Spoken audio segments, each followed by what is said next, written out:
Hey, how's it going?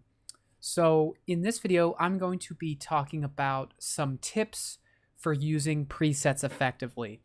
Now, I am a big fan of using presets, especially if you are newer to mixing or you're a beginner. That said, there are some caveats with presets, and I know a lot of mixing engineers out there and other people are not as big on presets. And the argument they present is that, and it's a good argument. Presets are, you can't. Every song is different, so you can't just think that if I apply some preset to one track or another, that it's always going to work the same way. That's a mistake in thinking, and it can hurt your mixes. If you were to only use presets, it would be a mistake. That said, I have two arguments for why I do like presets.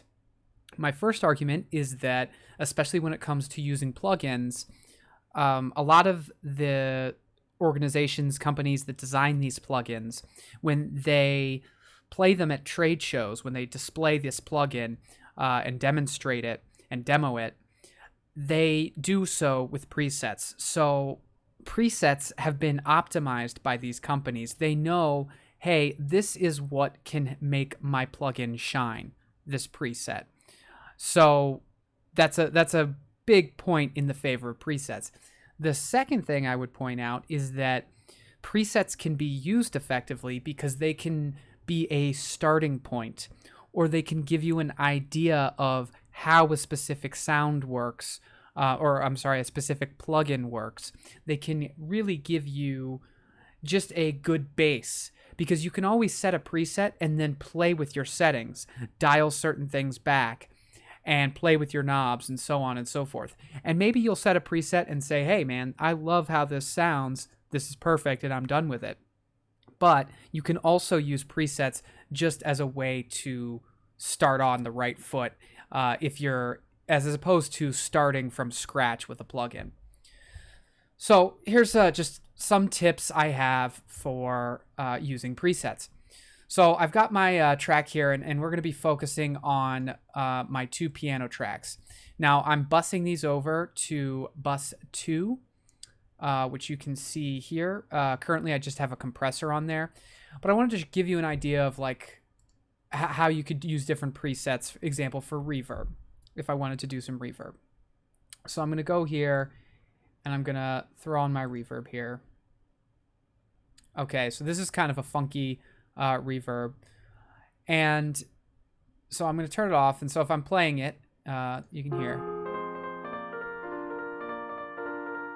Okay, now if I turn it on, and then I'm going to put a preset here. They've got aggressive tail, fast reverse verb, gated drums, late reflections, reverse razor, reverse reverb long. So I like an aggressive tail. I think this might serve the piano track. So I've got that on there. Again, this is a preset.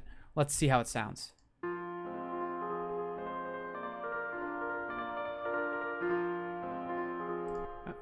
Okay, that's a pretty aggressive tail, huh?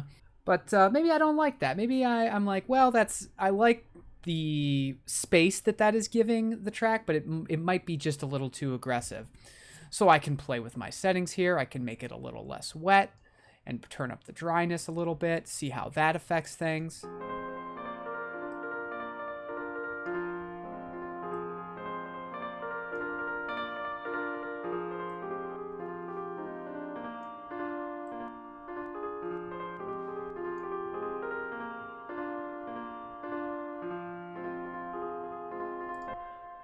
Okay, so I've just played a little bit with these settings, and I'm already kind of getting it to a sound that I like better.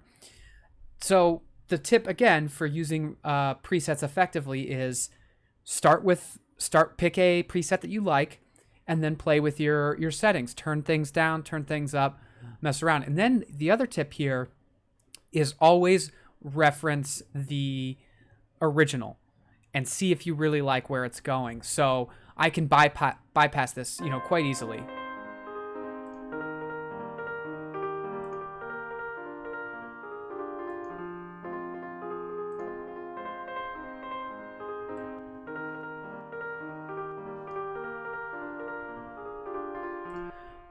So that's an example of using a reverb preset.